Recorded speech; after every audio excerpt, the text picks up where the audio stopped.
1, 2, 3, 4.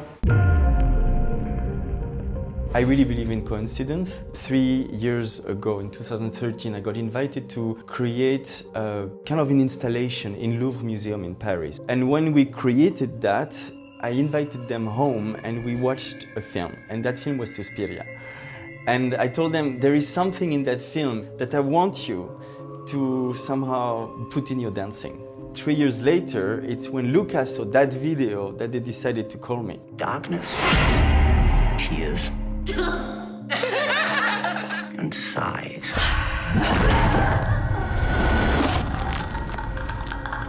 What I found really intriguing in the original Suspiria was witchcraft being associated to a dance school. And what I liked when I talked with Luca is the fact that he wanted to push this idea further. In the original Suspiria, the dance itself is not really exploited. There's very short scene and it's mostly connected, it's mostly ballet. He really wanted to give dance a quite wide place in the film, rechanging the title. It would not be anymore a dance school, but actually a dance company. And that dance would actually become the secret language of that company. So I felt that was a really, really great challenge.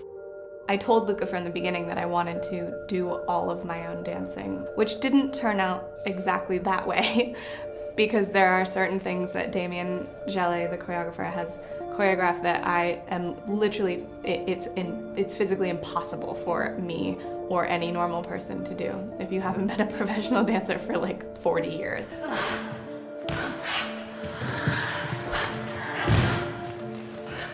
There is a kind of an evolution of the body through the film. The film starts from a relatively academic way in terms of dancing. It's very sculptural in a way. There's a very close relationship with rhythm, with geometry the body have, beautiful lines.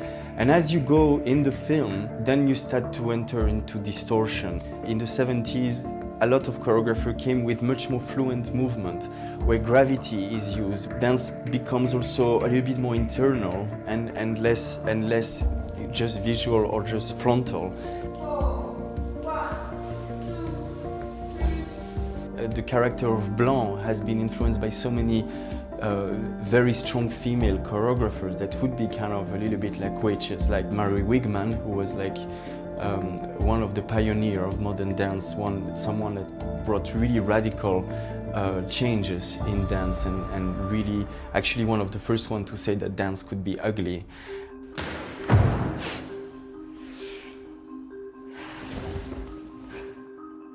Damien, he's the person that has such a vision, and the way he's able to tell stories and express his emotions through movement has been really inspiring to watch. Choosing the right dancers for doing. Talking with Luca, we wanted a kind of a diverse company, different characters, personality, different bodies, but they would all have this kind of ambivalence, like something that you know, they could easily go to something beautiful to something a bit more twisted. For example, I'm working with Tilda, working with Dakota, and working with Mia, have been 3 very specific and different experiences.